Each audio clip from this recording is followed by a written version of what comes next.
noção de país que eles não têm exatamente. E aí a gente vai ver o slide sobre a noção de paisagem.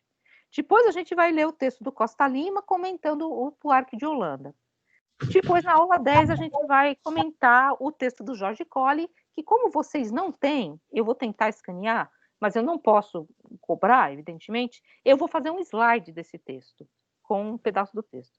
Depois, na aula 11, a gente vai entrar na questão das missões dos Guaranis. Aí a gente vai ver o documentário do Silvio Beck, se vocês já quiserem ver. Depois a gente vai comentar esse documentário. Na aula 13, a gente vai entrar na questão do Uruguai. Vamos ficar na aula 13 e na 14, questão do Uruguai. Na aula 15, a gente vai falar das missões. Eu vou mostrar uns slides para vocês, para a gente ter um pouco a dimensão do que era esse contexto. E eu vou falar um pouquinho também do Perramaz, que é um autor jesuíta, que compara jesuíta da época pós-Pombal, que está tentando rebater as críticas que os jesuítas recebiam dos iluministas, tá? Enfim, dos filósofos. Esse autor, ele vai comparar a República Guarani à República Platônica, ponto por ponto. Parênteses, acho que eu falei para vocês, quem estuda isso também é o professor Gabriele. Se vocês procurarem na internet, vocês vão encontrar vários textos do professor Gabriele falando desse texto, do Perramaz, tá? Se vocês quiserem dar uma olhada também.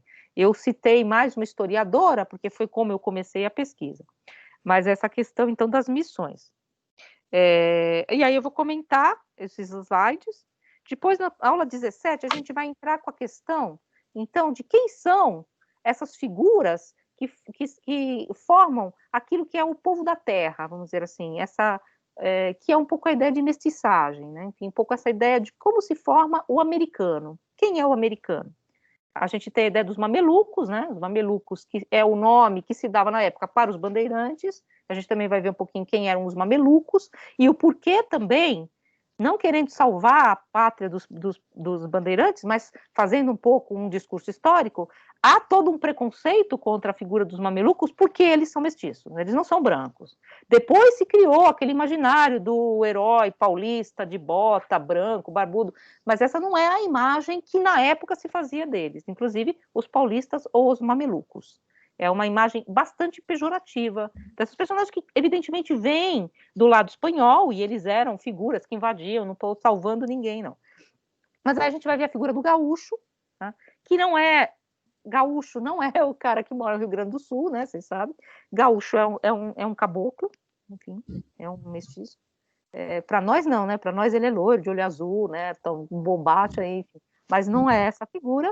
E depois, na aula 19 e 20, eu vou entrar com a questão da mestiçagem dos negros com o texto da Tatiana, que eu acabei de esquecer o sobrenome, que eu estou gravando, né? Estou gravando? Estou. Então, esse que eu esqueci o sobrenome, que eu vou mostrar também alguns slides das imagens que se faziam. Então, a gente está um pouco nessa questão da alegoria dessa população, né? E no dia 21 a gente vai fazer um discurso para um pintor uruguaio que chama Figari. Não sei se vocês já ouviram falar. Que pinta uma dança africana do Uruguai. Depois, na aula 22, a gente vai para Buenos Aires, vai falar de Buenos Aires a partir da Beatriz Sarlo, que é uma pensadora argentina, e no dia 23 a gente vai falar de São Paulo a partir de Mário de Andrade. Sempre nessa questão de alegoria e paisagem, né? Como é que se alegoriza esses lugares. E na aula 24 eu vou pegar um outro pintor uruguaio, o Uruguai é cheio de grandes pintores, tá? Que é o Torres Garcia. Depois, na aula 25, a gente vai ler um trecho da Casa dos Espíritos, que eu acho que vocês já leram, né, tal. Depois a gente vai comparar a Casa dos Espíritos ao São Bernardo, na aula 26. Na aula 25, eu queria comentar, e eu não sei como fazer para vocês verem, um filme que chama Allende em Sul Labirinto, que é um filme sobre o bombardeio da Casa da Moneda lá no Chile. E aí a gente pega as últimas aulas e vai falar da questão da Patagônia, do último confim da Terra, né? Então aí a gente fecha um pouco essa nosso curso. Eu acho que dá tempo, tá? Enfim, acho que dá para discutir bem as questões.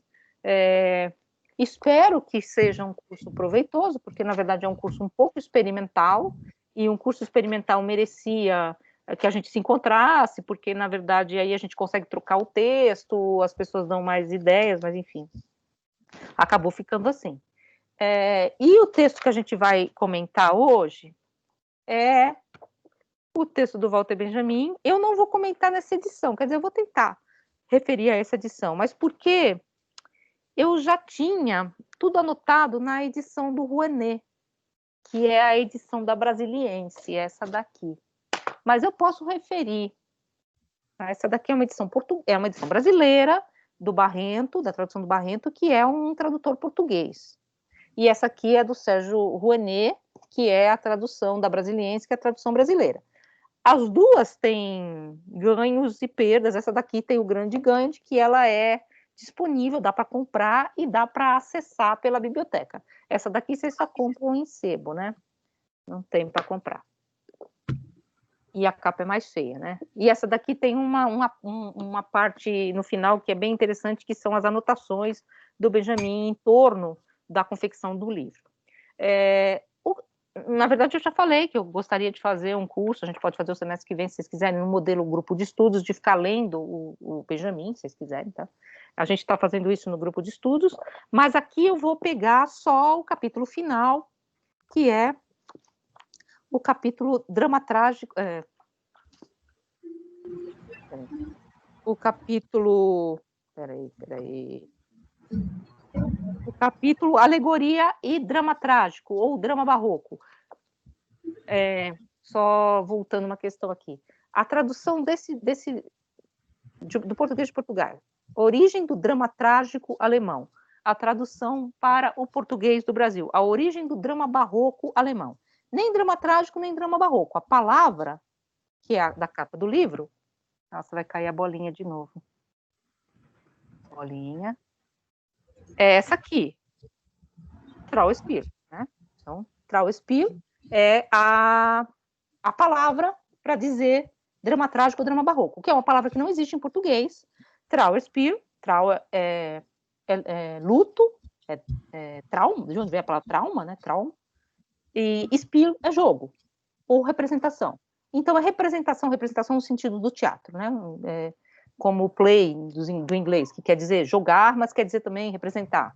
Então, o Trauerspiel é jogo lutuoso, ou representação lutuosa. E era o nome desse tipo de teatro na Alemanha. Fala.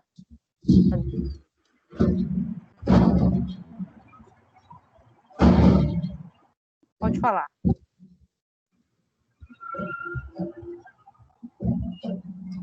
Tá sem som. Acho que tá sem microfone.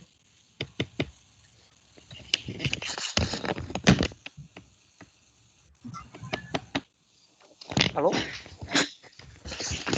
Deu certo? Que coisa.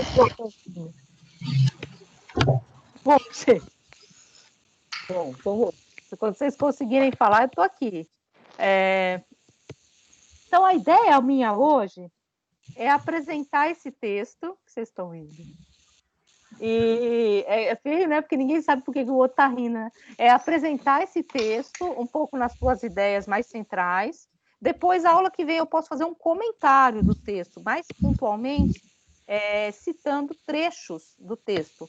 Porque eu acho que vocês não leram, tenho essa impressão ainda. Não deu tempo. Na verdade, o nosso curso só começa dia 4, né? Porque a gente está ainda na ambientação, estamos nos ambientando. Só que eu não vou ficar ambientando sem falar nada, então a gente já começou a trabalhar. Mas eu vou dar um tempo para vocês lerem o texto. Então eu só vou fazer uma apresentação um pouco central, retomando, na verdade, aquilo que a gente viu nas imagens, aquilo que a gente viu na aula passada.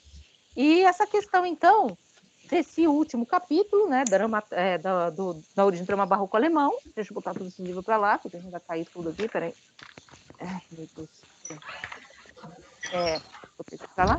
Então, isso aqui, como eu falei para vocês, é só vocês clicarem lá naquele link que eu coloquei para vocês, que o livro está lá inteirinho, tá?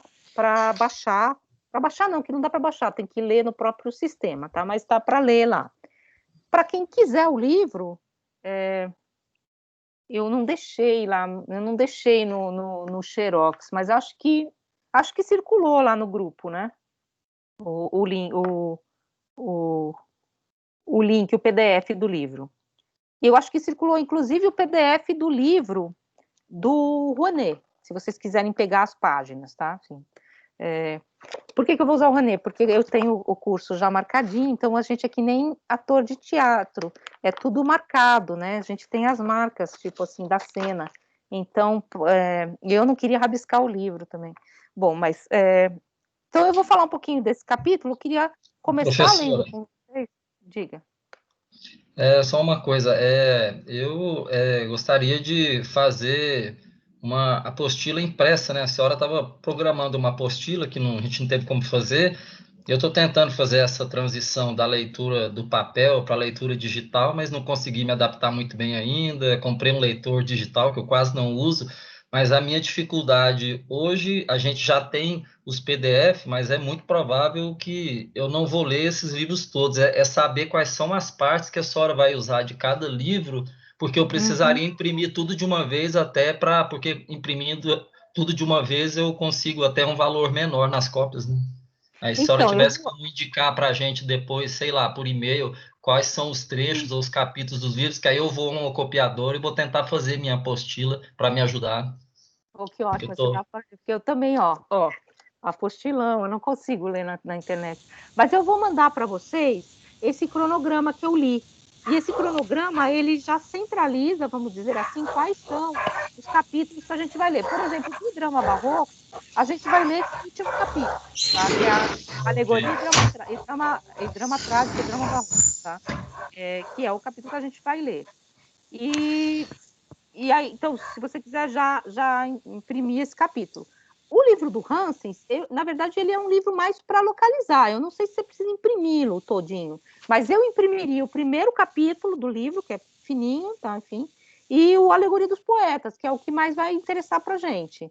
Porque depois o livro inteiro é interessante, claro, mas a gente não vai tanto trabalhar com ele.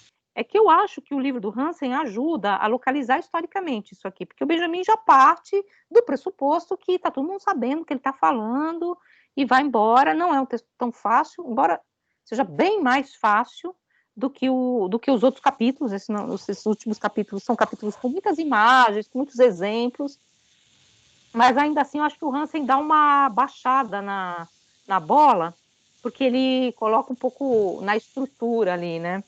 Aliás, eu vi os comentários lá do tópico, depois eu vou comentar para vocês, achei bem interessante que vocês pegaram aquela questão, eu quis mais fazer uma experiência, tá, para ver se o fórum funciona, da questão da nota do Silvio Meirelles, que é o índio e a figura do manicômio, né, e é interessante porque se vocês pensarem, teve toda essa brincadeira de meme aí do que ia ter na nota de R$ 200, se ia ter uma Ema, se ia ter o Neymar, se, sei lá o quê, né, e o que o Silvio Meirelles produz é um pouco essa ideia, né?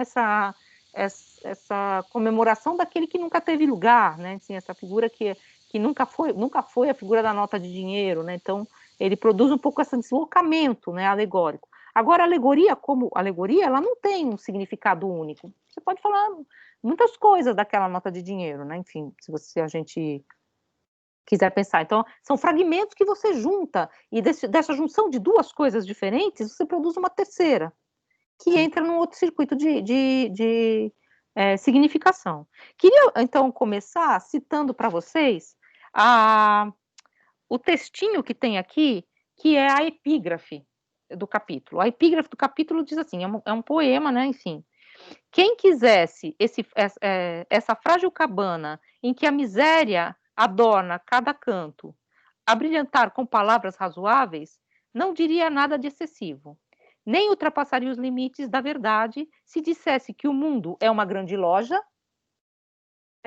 um posto aduaneiro da morte, em que o homem é a mercadoria que circula, a morte, a extraordinária negociante, Deus, o contador mais consciencioso, e a sepultura, um armarinho e armazém credenciado. Essa é uma citação do Christoph Meiling, que era um poeta, enfim, e acho ótima a citação, porque essa ideia, então, de que o curso da história, ele tem, na verdade, a mão, a marca da queda, a marca da morte, né? Que a morte, portanto, é essa negociante e que nós somos, como diz o Benjamin, uma antecâmara da caveira, né? Então, essa ideia, na verdade, de que o drama barroco circula sobre a ideia de uma natureza decaída, de uma natureza marcada pela queda, marcada pela ordem da criatura. É por isso que a alegoria das alegorias é a caveira, né? E aí eu volto aqui ao texto. O texto começa fazendo, então, uma crítica, como eu falei para vocês, ao uso fraudulento que o romantismo faz da noção de símbolo. Então, o Benjamin vai mostrar exatamente essa relação entre símbolo e alegoria, tal como foi reapropriada pelo romantismo. Essa ideia, que é romântica, tá? De uma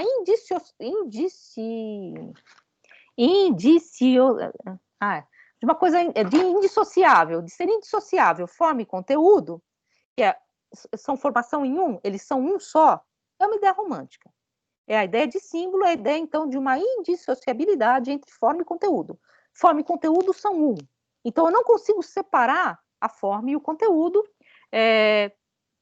E essa ideia, diz Benjamin, ela leva ao deserto da crítica. O deserto da crítica literária, que é do que ele está falando, é exatamente se colocar nesse ponto em que forma e conteúdo formam um.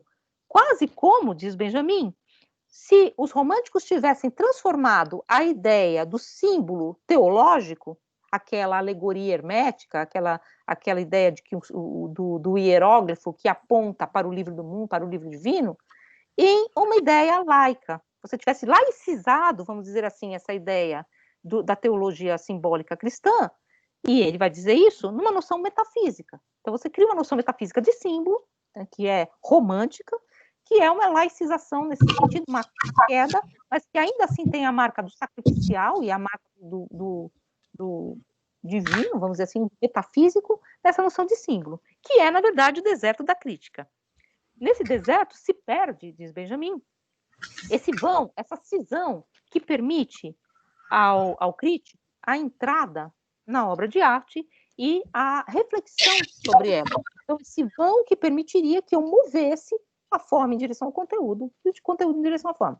Se o símbolo e a gente vai ver as várias metáforas que o Benjamin recupera em relação à imediaticidade, o símbolo é relâmpago, o símbolo é um deus, o símbolo é Júpiter, o símbolo é momentâneo, então ele tem uma coisa de ser imediato e insolúvel. Tá, isso é o símbolo, que era a noção de símbolo, que vem da Idade Média, essa ideia divina do Renascimento, mas que foi profanado, que foi reapropriado pelo romantismo, por isso que ele diz que essa ideia é fraudulenta, na verdade, porque ela é uma reapropriação. Vale lembrar, está até citado aqui na nota, que o Benjamin, o autor, o doutorado dele é sobre a crítica de arte no romantismo. Então, ele estudou exatamente como o romantismo produziu uma crítica de arte. Crítica de arte no romantismo alemão é o doutorado do Benjamin, né?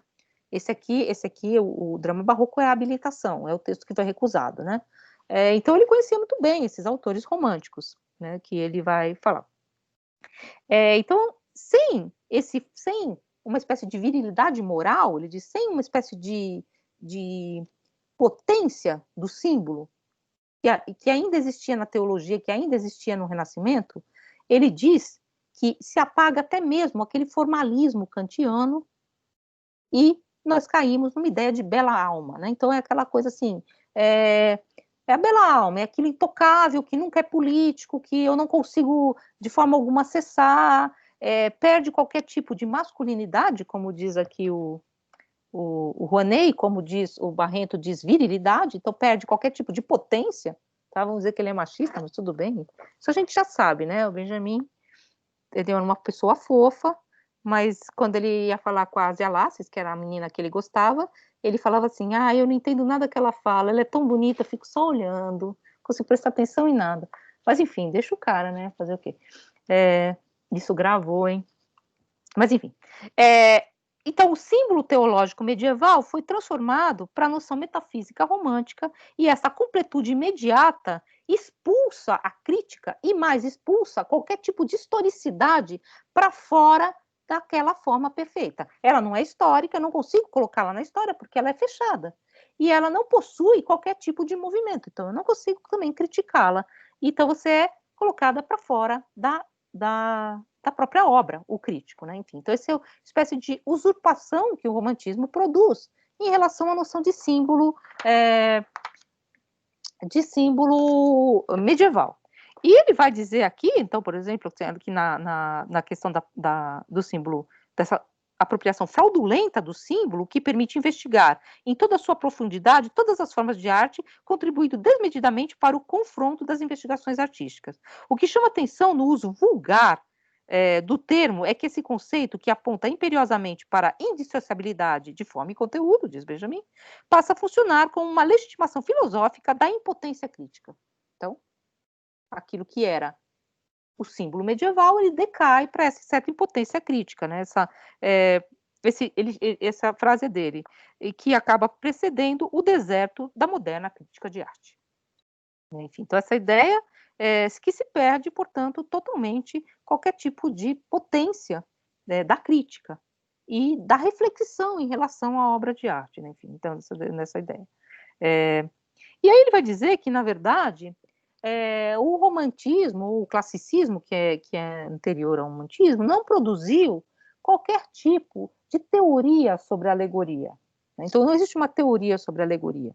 Na verdade, existe um livro do Winckelmann, mas não sei por que ele não cita, tá? Mas, enfim, eu vou deixar para vocês lá no site um texto que a gente traduziu, eu traduzi uma parte e o Eric revisou, o professor Eric Calheiros, que saiu na revista de filosofia, a revista de arquitetura e história da arte da Unicamp, que é a tradução do texto do Winckelmann que o Benjamin comentada. E nessa tradução eu cito uma teoria da alegoria que é do Winckelmann, tá? Enfim, do porquê que a alegoria antiga ela era simbólica, vamos dizer assim, e por que a alegoria moderna é decaída, né? Por que a alegoria moderna é decadente. Esse autor Winckelmann, fecho um pouco para vocês, assim, ele é um autor importante porque, sendo o inventor, vamos dizer, entre aspas, da noção de clássico e do classicismo, ele é uma figura que está ali entre esse limiar barroco e esse novo classicismo. Então, ele que vai fazer essa crítica à noção de barroco. Ele é um autor que a gente não lê muito na filosofia, tá? Porque vocês vão ver porque ele é quase um poeta, mas ele é uma figura muito importante porque ele cria essa noção de clássico, que é a noção de clássico talvez até hoje, a noção de que existe uma arte grega clássica e de que a arte nasceu uma primeira vez no sol da Grécia, como clássico, né? Então, o símbolo, vamos dizer assim, Benjamin, é uma espécie de miragem. E aí ele cita o exemplo de Winckelmann, que para dar conta do simbólico e do completo, o Winckelmann, diz Benjamin, precisa se valer da parte, do partido, porque o símbolo é impossível de ser comentado. Então, quando o Winckelmann vai comentar a antiguidade e a potência da antiguidade, o conceito da antiguidade, ele vai comentar em torno de um torso. Um torso é uma escultura aos pedaços, incompleta, que, portanto, não pode ser simbólica, porque o símbolo é sempre completo. Então, diz Benjamin, quando Winckelmann vai criar a noção de clássico e a noção de que a alegoria é decaída, ele o faz a partir de um modo alegórico, que é a parte se transformando num desdobramento do todo. Se vocês quiserem ler esse texto sobre o torso, que eu vou deixar lá para vocês, vocês vão ver que é exatamente isso que ele faz. Ele tira desse torso, que ele acha que é um torso de Hércules, e na verdade não é um torso de Hércules, é um torso, talvez Aquiles, enfim, mas isso não interessa. Ele tira desse torso de Hércules toda a historicidade da mitologia grega. Ele desdobra do torso, que não tem cabeça, não tem braço, não tem perna, que parece uma espécie de tronco. Então ele diz, isso que à primeira vista parece apenas um tronco, olhado de uma segunda vez, quando você olha novamente, você mira essa maravilha, ela se desdobra nessa natureza simbólica da antiguidade. Mas ele precisa fazer isso a partir de um objeto que está arruinado. E ele fala no final, o todo dessa arte, a completude dessa arte simbólica antiga, que para nós é perdida. Então, é essa perda da antiguidade, né, clássica. E então ele precisa, para dar conta da crítica, Winckelmann, diz Benjamin, se valer de um elemento alegórico, senão você não consegue.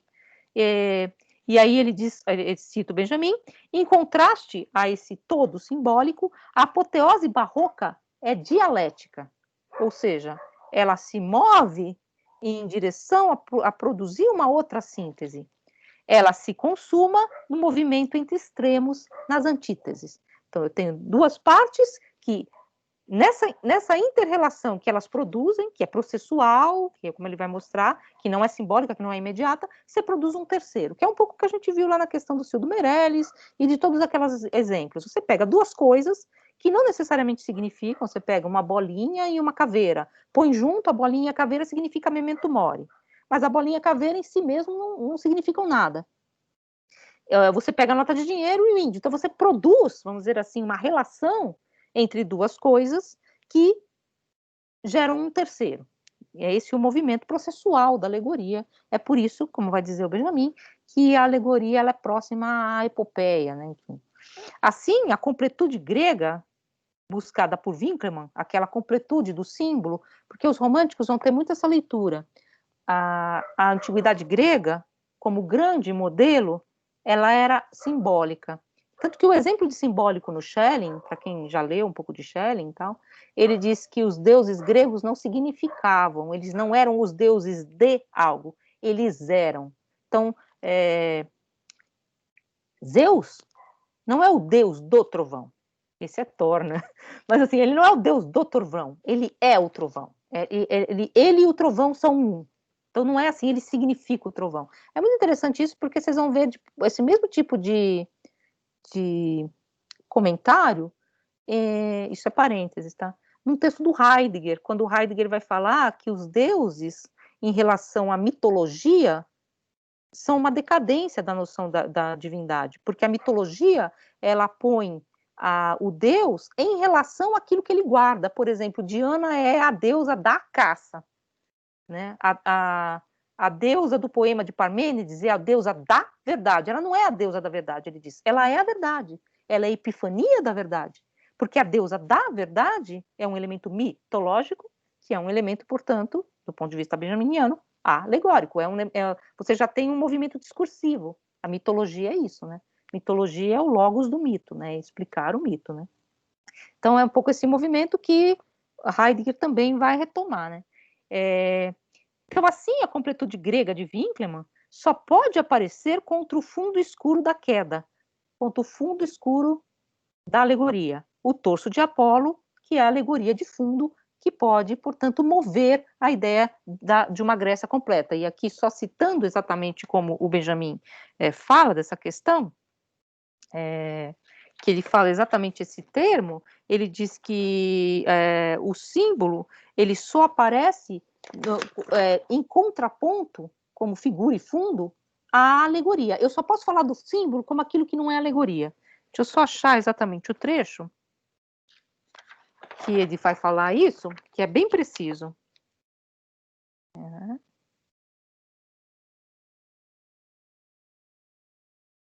Bom, não vou achar, mas depois daqui a pouco aparece.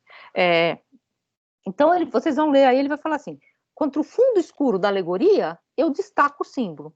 Só que eu tenho que ter a alegoria como contraponto, senão eu não consigo explicar o simbólico. É um pouco essa a relação que ele vai fazer nessa primeira parte do texto, que é sobre barroco e alegoria no classicismo, né? Enfim. E depois ele vai falar de símbolo e alegoria no romantismo. Então, aí ele vai continuar assim, enfim, se o símbolo remete, na acepção romântica, à natureza em sua completude contemplativa, a ideia de physis, né, a ideia de physis como um todo, né, aquilo que não tem partes, a alegoria, ao contrário, ela remete essa physis à história. Então, é como se o símbolo fosse natureza e a alegoria fosse história. E quando a natureza aparece na alegoria, ela é a protopaisagem histórica, daquela noção, então, de que a natureza que aparece na alegoria é a natureza marcada pela ordem da queda. o que não acontece no símbolo, claro. Então, assim, só voltando aqui a questão para o texto, né, enfim, como ele vai dizer, essa ideia, então, de que a imagem da alegoria, ela seria, portanto, uma espécie de decadência do elemento simbólico. Peraí, gente, eu só estou com um problema, porque esse moço fez essa apostila e ela é toda ao contrário. Então, eu tenho que achar, porque eu estou sempre na mesma página. Peraí. Não, gente, peraí. Peraí. Gente do céu, cadê a primeira página? Ah, tá aqui. Essa é a primeira página, e aí eu viro assim. Não, eu viro assim. Putz, nunca vou conseguir fazer isso. Então, eu viro assim. Ah, agora achei. Eu não estava achando, gente, não estava achando nada aqui. Então, essa ideia, então, de que o barroco seria, e a alegoria seria essa decadência do simbólico, e essa alegoria do classicismo, é o que o Benjamin vai trazer aqui, essa ideia de que o hieróglifo antigo, que significava, ele decai numa noção de convenção, de convencionalidade da alegoria. E aí o que ele vai dizer? Que as páginas seguintes, as páginas que a gente vai ler, tentarão, está na página 184, tá? As páginas seguintes tentarão demonstrar, pelo contrário, que a alegoria não é frívola técnica de ilustração por imagens, mas expressão com a linguagem e com a escrita. Nisso exatamente está o experimento crucis, pois a escrita, ela se torna aparência. Então, essa ideia de que o que eu vou fazer nessas próximas páginas é mostrar exatamente o contrário, como a alegoria não é uma técnica fria, apenas uma decadência do clássico, apenas uma espécie de corrupção do elemento simbólico, tal como os românticos pensavam. E aí ele passa, no segundo momento, a falar de, então, símbolo e alegoria no romantismo, mais propriamente, enfim, nessa segunda parte. Que ele vai falar exatamente dessa questão das metáforas, então, como eu falei para vocês, do relâmpago, do momentâneo e da história. E aí eu vou citar. Ele diz assim, ele cita, né, porque ele está citando o Creusa. Essa qualidade alerta e ocasionalmente comovente se associa a outra propriedade, a da concisão. Então, o símbolo, ele é comovente, ele é conciso. Ele não é exuberante, ele não é exagerado. É como se fosse um espírito aparecendo de repente, ou um relâmpago. Isso é o símbolo. Que substancialmente iluminasse a noite escura. É um momento que imobiliza todo. Agora eu vou ter que virar a página. Todo o nosso ser. Contra essa ideia, a alegoria é o contrário. A alegoria, ela é, eu vou ler. Aqui ele cita novamente, a distinção entre os dois modos deve ser procurada no caráter momentâneo que não existe na alegoria. Ali, no símbolo, existe uma totalidade momentânea. Aqui, na alegoria, existe uma progressão numa sequência de momentos. Daí porque a alegoria, mas não o símbolo, compreende em si o mito, porque ela é capaz de mover-se nessa relação. A mitologia, como eu disse para vocês, enquanto que não há mitologia possível na ordem do simbólico, porque o símbolo é a deusa do Parmênides, não é a deusa da verdade, ela é a própria verdade. Portanto, eu não tenho esse elemento mitológico que separa uma coisa da outra.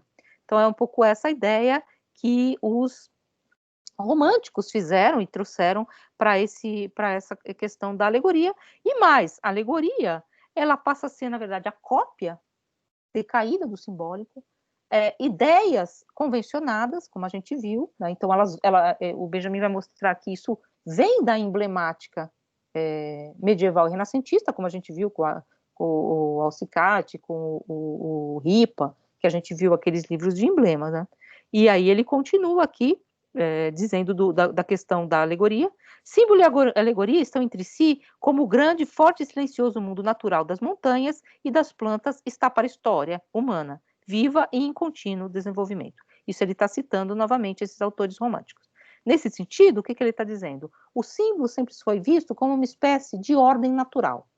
A alegoria sempre foi vista, então os símbolos são as montanhas, a natureza. A alegoria sempre foi vista como algo contínuo em desenvolvimento, portanto histórico. E aí o que o Benjamin vai dizer é exatamente isso que interessa na alegoria, porque ela de alguma forma comporta a relação entre natureza e história, que o símbolo é incapaz de produzir. E aí ele vai dizer o porquê que a alegoria dialética, como ele diz lá na frente, a medida temporal da experiência simbólica é um instante místico, né, o relâmpago, o Deus, no qual o símbolo recebe o sentido no seu interior oculto e, por assim dizer, verdadeiro. Por outro lado, a alegoria não está livre de uma dialética correspondente, e a calma contemplativa com que ela mergulha no abismo que separa o ser visual e a significação, nada tem de autossuficiente, da autossuficiência desinteressada que caracteriza a intenção simbólica, com a qual ela tem afinidade aparente. Então, voltei de novo. Aparentes. E aí ele continua mais embaixo, a relação entre o símbolo e a alegoria pode ser compreendida na forma persuasiva e esquemática à luz da decisiva categoria do tempo, que esses pensadores da época romântica tiveram o mérito de introduzir na esfera da semiótica. Uma das coisas que eles fizeram, portanto, foi introduzir pelo negativo, negando a alegoria, a potência do símbolo, a noção de tempo. A alegoria ela é temporal, portanto, ela se move.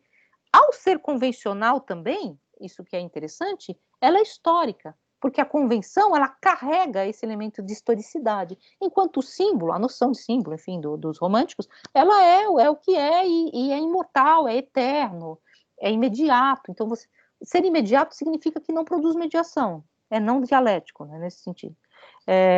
E aí ele continua, né?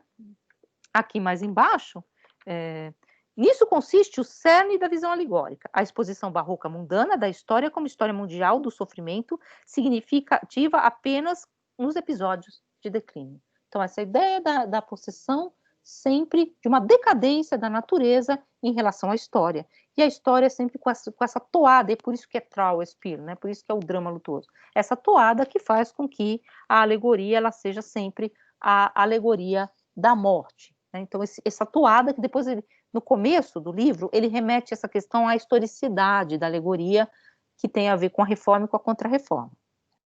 Mas tem a ver também com essa ordem da queda. Então, que natureza é essa? E que história é essa? A história marcada pela criatura.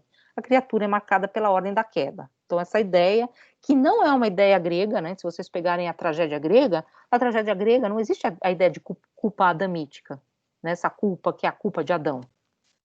Uma culpa que nós todos carregamos, né? É uma culpa, essa culpa adamítica, né? Então essa culpa que nós todos carregamos é essa culpa da natureza decaída. A culpa grega, por outro lado, ela é uma culpa sublime, uma culpa divina. Quando o Édipo assume que ele mesmo é o homem que ele estava procurando, que é aquele que trazia os miasmas, isso faz dele um homem superior aos outros. Ele não é culpado, num certo sentido. Agora, a noção de culpa que está marcada aqui é uma culpa cristã. Ô, Gabriel, você está mais escuro aí, assim. Eu fiquei vendo quem é, né? Assim. Aí, continuando. Por isso, por essa questão processual, Schelling, bom, vou ler, depois eu falo, formulou o programa da exegese alegórica na epopeia na frase famosa: a Odisseia é a história do espírito humano e a Ilíada a história da natureza. Então, essa ideia de natureza e história. Parênteses, o Schelling, que é um desses autores, né, enfim, que ele chama de romântico. Quem são os românticos? Schiller, os irmãos Schlegel, o Schelling, o Goethe, né, que ele cita aqui, o Winckelmann, num certo sentido, embora ele seja clássico, enfim, mas também está ali naquele entremeio, assim, enfim, ele é um autor muito recuperado. Inclusive eu tenho um livro lindo que eu ganhei de um aluno que chama Winckelmann, que foi escrito pelo Goethe, mas está em alemão e eu não consegui ler muito bem até hoje, mas enfim. Mas o Schelling já diz que Homero já é alegórico. Por que Homero já é alegórico? Porque o simbólico, ele é tão puro que ele é imediatamente perdido. Não sei se vocês entendem. É uma espécie de horizonte que se põe na ordem da queda assim que surge. Então o Schelling vai dizer isso. Então, um pouco essas questões, né, que ele coloca, assim, voltando um pouco assim. Então, daí ele vai querer explicar agora qual a origem moderna, da moderna alegoria, né, que é essa alegoria que os românticos tantos criticaram, né, de onde ela vem, qual é a sua historicidade. Então, se o símbolo remete, na acepção romântica, à natureza em sua completude, como eu disse para vocês, à physis, a alegoria entra no movimento em que a história e a natureza se opõem dialeticamente. É a natureza moderna e a historicidade dessa mesma natureza. Daí aquelas imagens que eu coloquei para vocês, por exemplo, das ruínas incorporadas à natureza, que são muito próprias à paisagem pós-barroca.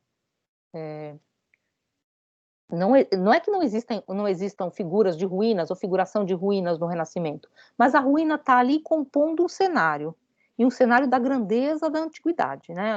Jesus, às vezes, está dentro de uma manjedoura que é, na verdade, um sarcófago romano, então você tem essas reinterpretações.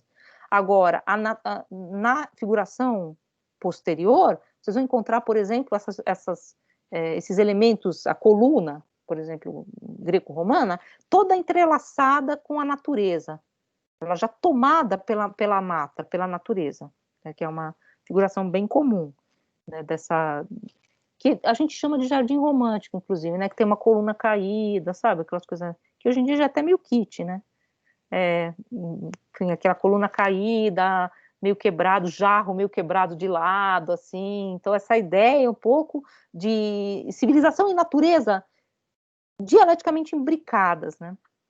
Daí, então, a natureza, que aparece na alegoria, e as ruínas poderem se fundir num amálgama que historiciza a physis e a disseca. Então, a natureza ela é dissecada, ela é dissecável, e é por isso que a alegoria barroca ela é parte. É por isso que, por exemplo, para o Benjamin, aqueles quadros que a gente viu, eles podem ser, você pode apagar o rosto de uma figura, você pode cortar uma parte, você não tem mais essa ideia da completude, a figura está meio, às vezes, saindo da cena. Se você pegar um quadro renascentista, isso é tópico, né? As figuras estão sempre absolutamente visíveis e completas. Você tem uma ideia de uma completude. Você vê o todo, você não vai ver a Virgem Maria com o braço para fora da cena, assim, de jeito nenhum. Porque isso é uma partição, você vai ver ela tá assim, certinha, bonitinha, e geralmente no meio da cena, porque ela está no ponto ótimo de figuração. Ela está sendo dada a ver. A figuração se dá a ver. No barroco é como se você arrancasse pedaços pela sombra, pelo próprio gosto da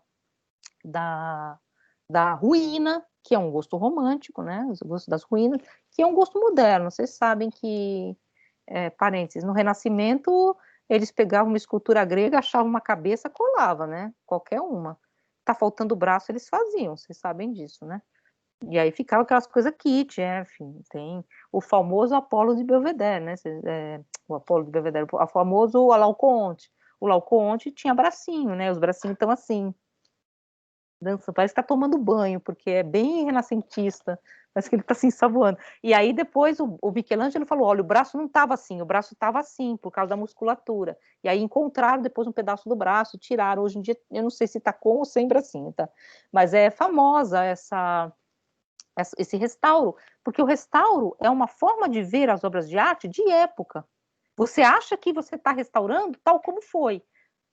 Passa 100 anos, todo mundo reconhece que aquilo lá é renascentista. Isso também vale para nós, tá? A gente acha que a gente é o neutro, mas a gente não é.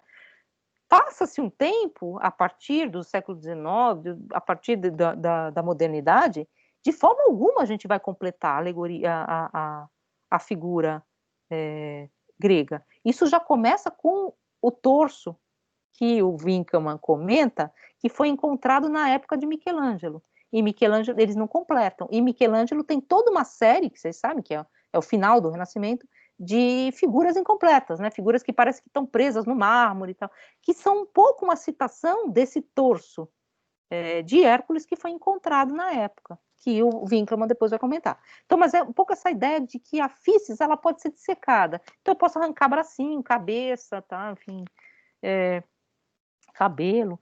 E a natureza, ela é desencantada, a história é uma espécie de protopaisagem. Tá? Protopaisagem porque é uma espécie de protopaisagem petrificada. Né? Ela não é natureza no sentido da physis, ela também não é história no sentido da ação. Ela está entre uma coisa e outra.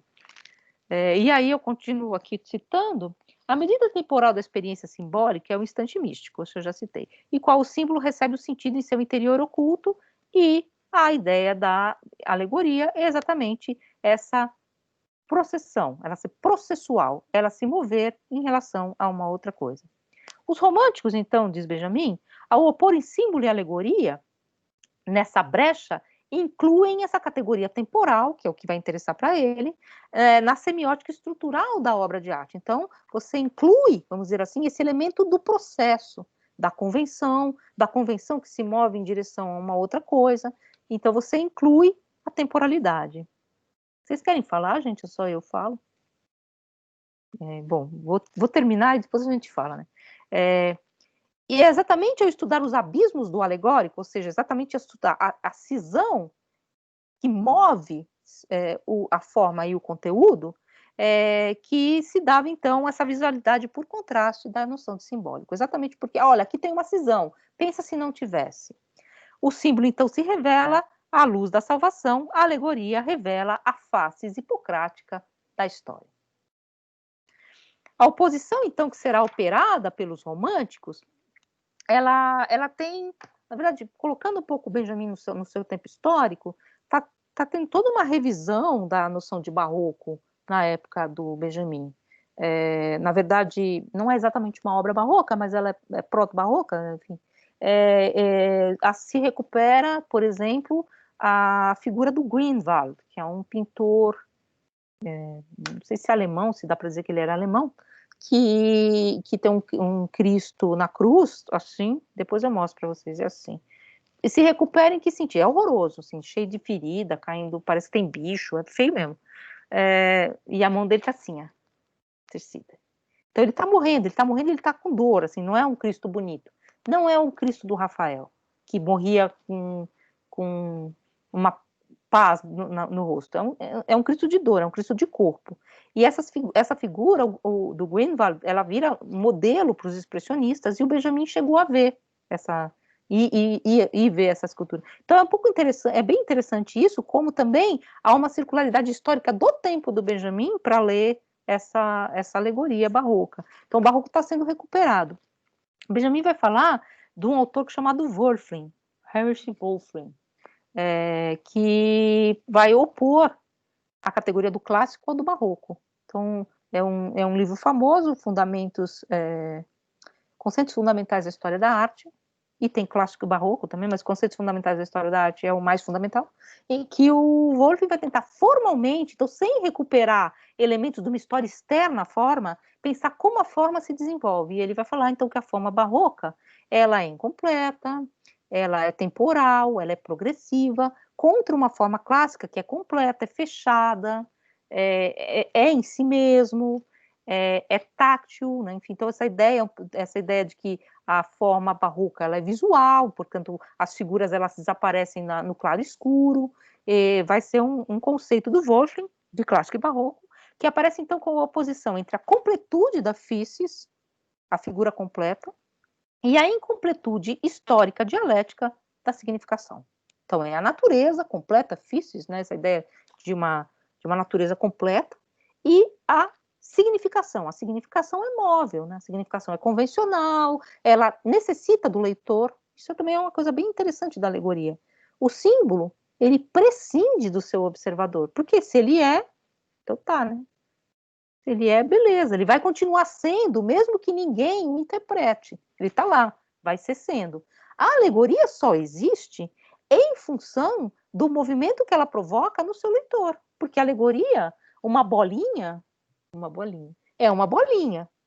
Se o leitor lê nessa bolinha a Terra, ou a alegoria, sei lá, não sei, alegoria do quê?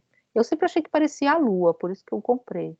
Mas assim, enfim, se é uma alegoria, isso é uma leitura, e isso necessariamente inclui o leitor ou o observador na incompletude da obra, percebem?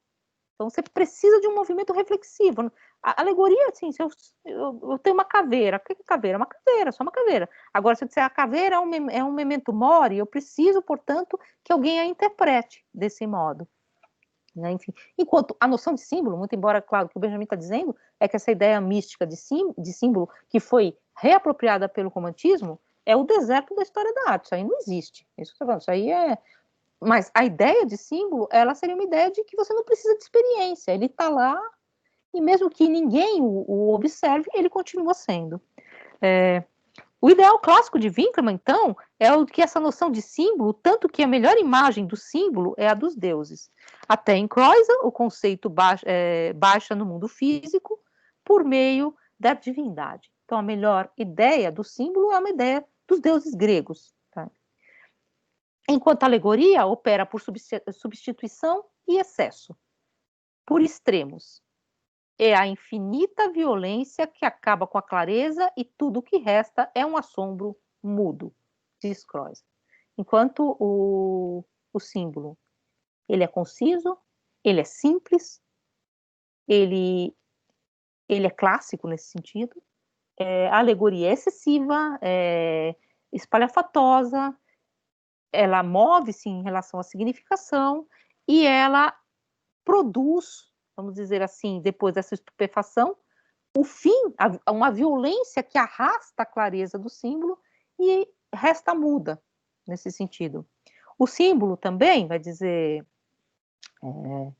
esses autores que ele está citando, esses autores barrocos, relacionando ainda a Winckelmann, o símbolo é escultórico, porque a escultura do Deus é a própria, uma pessoa chegou, peraí, é a própria visão da divindade grega. A divindade grega ela tem a sua melhor exposição na figura da escultura, né? Enfim, a grande figura, o grande deus que Winckelmann vai comentar é Apolo. Inclusive, também isso é bem interessante. Se vocês quiserem ler, isso está na revista de Filosofia Moderna e Contemporânea. A gente depois traduziu também, isso aí foi o Alexandre Hahn que revisou, porque eu não sei alemão, tá? Então, eu traduzo e aí eles transformam e eles veem se está certo.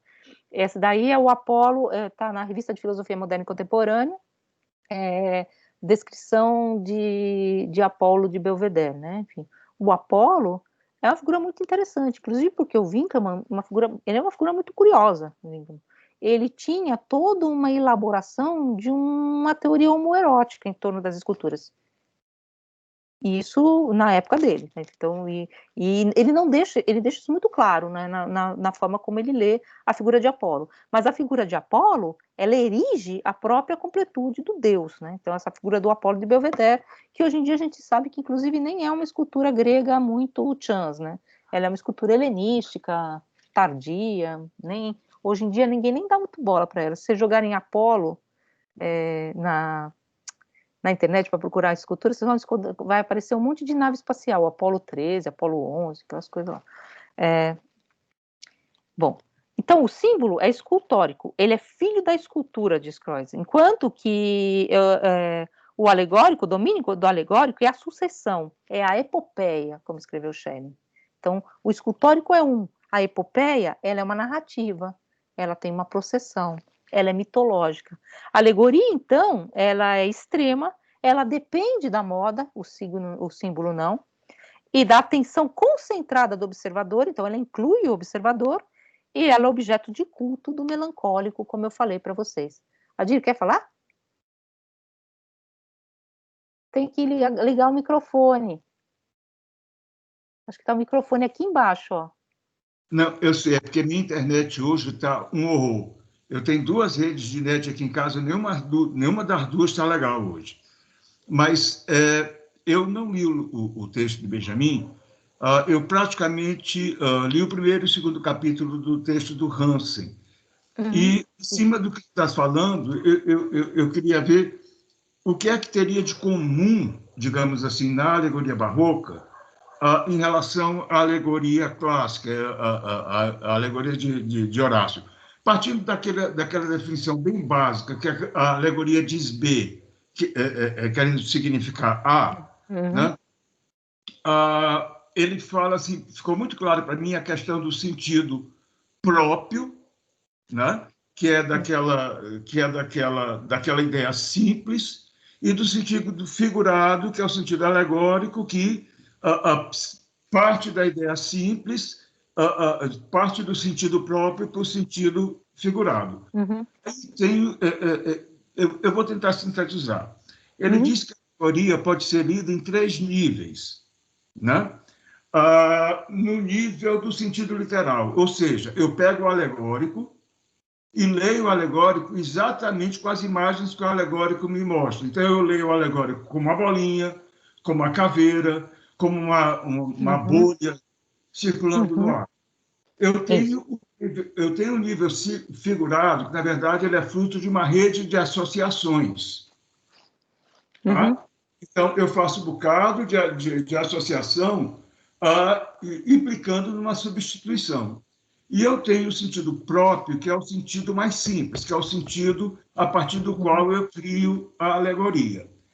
Mas só que todo esse universo, digamos, do que significa a alegoria, dos 3 possíveis níveis de alegoria, na alegoria clássica, tudo era extremamente convencionado. Era convencionado o fazer, era convencionada a locução, era convencionado o processo de substituição, as próprias imagens alegóricas eram convencionadas e o mais interessante, a própria recepção era convencionada. Sim. Então, na verdade, se criou um mundo alegórico como se tivesse petrificado, engessado, porque tudo era convenção. Aí, eu quero saber como a alegoria barroca se comporta em relação a esse excesso de convenção. E outra coisa, de certa forma, a crítica dos românticos à alegoria clássica, pegando nesse sentido, que ela é extremamente convencional, porque, na verdade, a alegoria era aquela coisa, isso para determinar isso. Quer dizer, você não tinha quase um processo criativo, era só repetição, repetição, repetição. Essa questão que o Hansen põe muito bem, que é da retórica clássica, né, que é exatamente o contrário do símbolo barroco, do símbolo medieval. O símbolo medieval ou a alegoria medieval apontam para um divino. Na alegoria clássica, né, nas retóricas, a retórica de Herênio, a retórica do Horácio, é uma convenção, é formalista, é um jogo de erudição, é um jogo, exatamente, é convencionado do ponto de vista daquele que vai falar, da elocução, e daquele que vai ouvir. E ela é clara também. Ela é muito. Você tem essa noção de clareza. Sim. Ela tem. Você tem que. Ela ornamenta, ela faz parte da elocução, porque ela ornamenta um discurso. Então, ela serve para mover o ânimo do ouvinte, né, do discurso, no sentido que o orador quer que esse ouvinte se mova. Portanto, ela tem que ser convencionada para mostrar erudição e mostrar que onde esse discurso se põe, qual é a ordem decorosa desse discurso, né, a que ele responde, mas ela tem que ser clara, não pode ser um enigma. Por isso que ele fala, né, o Hansen, de uma forma meio irônica, que se você tomar, do ponto de vista da literatura clássica, o Apocalipse de São João, era uma alegoria mal feita, porque ela é uma alegoria enigmática. Então, eu não sei do que você está falando, né? Porque é a besta 666, você está falando o quê, filho? Então, essa não é a alegoria clássica. A alegoria clássica, ela é uma figura ornamental do discurso. E ela prevê essa clareza. Um pouco que o Benjamin vai falar, e eu acho que o Hansen não é benjaminiano, assim, exatamente, né? Mas até ele está até um pouco de acordo ali.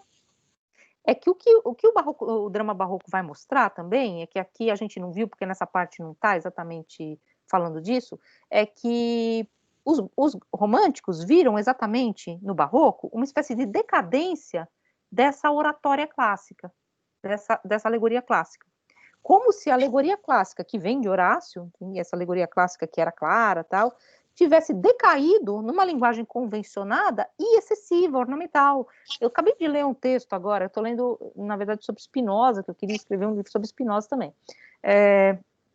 E eu estava lendo um livro que chama Liberdade e Dinheiro, é um livro sobre a Bolsa, que explica um pouco como que era Amsterdã na época de Spinoza, que tem tudo a ver com essa questão da Bolsa de Valores e tal, e tem um texto lá, me interessa muito nessa questão, a comunidade portuguesa. e o autor é um francês, né? Eles, um texto que eu vou até procurar, porque deve estar em português, então a gente consegue ler, que eu nem vou traduzir porque é gongórico e impossível de se ler, um horror.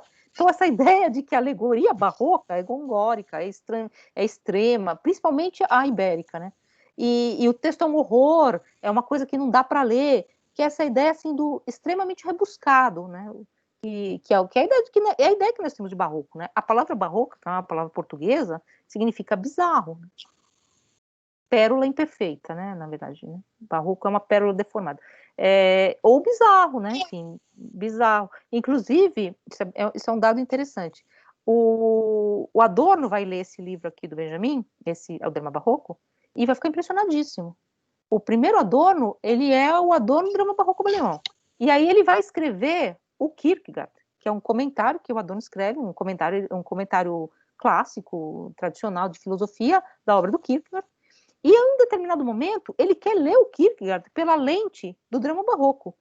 E ele pega um termo que significa bizarro em dinamarquês e traduz por barroco, para forçar a barra. Aí o tradutor lá do livro fala assim, ele forçou a barra porque ele não sabia dinamarquês.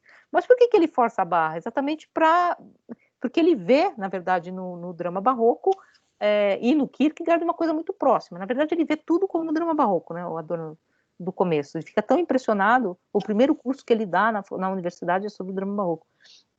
Então, mas a palavra significa bizarro, né? Então, exatamente o que é barroco? Barroco e isso para os românticos é muito claro, é a decadência do clássico. O Benjamin, no começo do livro, não interessa tanto para a gente. Ele vai falar, por exemplo, da relação do teatro, do Trauspiel, do teatro alemão, tal, com Aristóteles. Porque assim, fala assim, não é uma decadência da tragédia aristotélica que eles leram mal, é uma outra coisa, que é um pouco a ideia de que o barroco não tem como o seu parente mais próximo, a alegoria clássica, ele não vem de uma decadência do Renascimento, né? Porque esse tipo de história, diz Benjamin, que é a história de um desenvolvimento cronológico, é uma história externa. A história interna do drama barroco vai remeter o drama barroco muito mais a uma origem medieval e depois ao expressionismo. Então, essa história feita de saltos, né, que o Benjamin vai falar. Então, é um pouco essa questão. Mas em relação à alegoria clássica, a alegoria clássica é um elemento do discurso que, enfim, você fala assim, e tem várias regras de como não usar alegoria. Por exemplo, a alegoria, você não pode cavalgar metáforas, né? Por exemplo, um cavalo, sei lá, deixa eu ver se eu consigo fazer uma alegoria aqui. O meu pensamento que corre como um cavalo de fogo que flutua por sobre as ondas do mar. Eu cavalguei uma metáfora, percebe? Porque eu transformei o cavalo numa coisa de fogo que cavalga na água. Então você vai criando até uma espécie de ridículo, num certo sentido, né? Dessas metáforas borbulhantes, né? Enquanto que no barroco, não é que as metáforas eram ridículas, mas você tem um excesso desse processo. Esse processo, num certo sentido, você pode pensar que esse processo se desregula. Muito embora ele seja absolutamente regrado. E isso que a Fadir falou é bem legal. Depois a gente pode comentar. A noção de originalidade não existe de criação. Existe uma figura que é interna à retórica, que é o invêncio, né? Que é você pegar alguma coisa que está aqui, que já é convencional, e mover para um outro lugar um pouco diferente. Aí você foi inventivo. Fora disso, fora dessas regras, dessas convenções, o que você faz não é arte. É um pouco essa ideia. Essa nossa ideia de que vou escrever uma poesia e vou pegar e começar a escrever, não era assim. Você tinha tudo uma regra, ou você escreve em verso, ou você escreve em tal verso, ou você faz de tal jeito, porque essas convenções, essas fórmulas, elas diziam exatamente o que podia ser recebido como arte, né? Agora a gente tem uma outra noção exatamente de arte, que é uma coisa espontânea, que é uma coisa subjetiva. Não existe subjetividade, por exemplo. Muito pelo contrário, um poema é bom exatamente porque ele é igual, né? Fala, Yasmin. Diga. Eu só queria entender melhor essa relação da alegoria com a epopeia. Você fala que o símbolo é escultural, né? E aí, eu não sei se eu peguei direito, mas a alegoria enquanto epopeia, é ela clássica ou ela já no barroco? Então, para o Schelling, a epopeia, né, que é um gênero misto, né? A epopeia é um gênero que vai juntar uma parte da mímese direta, uma parte da mímese diegética, né? A epopeia é isso, né? Ela tem uma parte em que as pessoas conversam, um discurso direto, para falar a nossa linguagem, e uma parte que é narrada. Então, a epopeia é um gênero misto, diferente, por exemplo, da tragédia, que é um gênero que é mímese direta, mímese de uma ação. Então, a epopeia ela já comporta esses elementos processuais. Por exemplo, a tragédia ela se dá, não que a tragédia é simbólica, tá? Mas se você for pensar, a tragédia, o Aristóteles diz, ela deve se passar em um dia, um intervalo de tempo curto, porque senão você perde a verossimilhança. A epopeia, ela se passa por anos e anos e anos. Então tem essa ideia do processual na epopeia, que aí o Schelling vai dizer que toda a epopeia, e nisso já a Odisseia é de alguma forma alegórica, ela tem que comportar um elemento do tempo, nesse sentido um pouco. Se você pensar no Brecht um pouco assim, né? Porque que pode ser pensado como alegórico nesse sentido também, né? Porque você comporta esse elemento temporal, né? Enfim, do épico, né? Assim, que não está na tragédia, por exemplo, na tragédia do ponto de vista de Aristóteles, né? Assim, não da tragédia da tragédia barroca, né? Que também pode ser uma tragédia, né? Então, um pouco nesse sentido que ele fala, como o Schelling vai tentar pensar a noção de símbolo, mas ele já precisa pensar essa noção de símbolo em relação àquilo que é, porque assim, aquilo que já é decaído, aquilo que já é a epopeia, né, que já é processual, que já tem uma sucessão, que já comporta um elemento de tempo, um elemento de mistura, né, porque você mistura narrativa com discurso direto. Então, um pouco essa questão que o Schelling põe, né? Que já a epopeia já não é simbólica, né? Assim, num certo sentido, né? Ela já tem um elemento de história, que aí ele fala aqui, né? Deixa eu ver se eu recupero aqui. Que a famosa frase, a Odisseia é a história do espírito humano e a Ilíada é a história da natureza. Então, mas ambas são relações com a história, né? com a sucessão, né? Uma é a história do espírito, do homem indo procurar Ítaca, e a outra a história da própria natureza, mas a história, né? Não é a natureza apenas, né? Então, um pouco essa questão que ele está tentando, na verdade, mostrar como os românticos tentaram pensar esse problema do elemento alegórico. Os românticos talvez entendessem a alegoria mais nisso que o Adi falou, como uma coisa convencionada e fria, né? Enfim, uma convenção morta nesse sentido, né? Porque o barroco, eu não sei se vocês já leram o poema barroco, é legal, assim, eu acho bonito, mas é muito formalista, muito formalista. Você pega um mote, muda a palavra para cá, diga. Alguém falou? Então é muito. Priscila, Diga, cadê você? eu quero levantar uma questão. Eu não li os textos ainda, mas pelo que já foi dito nessa aula e na outra, eu estou com uma dúvida. A questão de ficar citando os deuses como símbolos, está querendo dizer também que só são considerados símbolos esses símbolos da Grécia Antiga, ou que em cada período histórico, considerando assim a cultura ocidental, sempre tem símbolos e alegorias? Ou a gente vai. Eles estão considerando que é só a questão dos deuses que representariam símbolos? Então, é complicado, porque, na verdade, tem um símbolo. O Schelling vai falar que.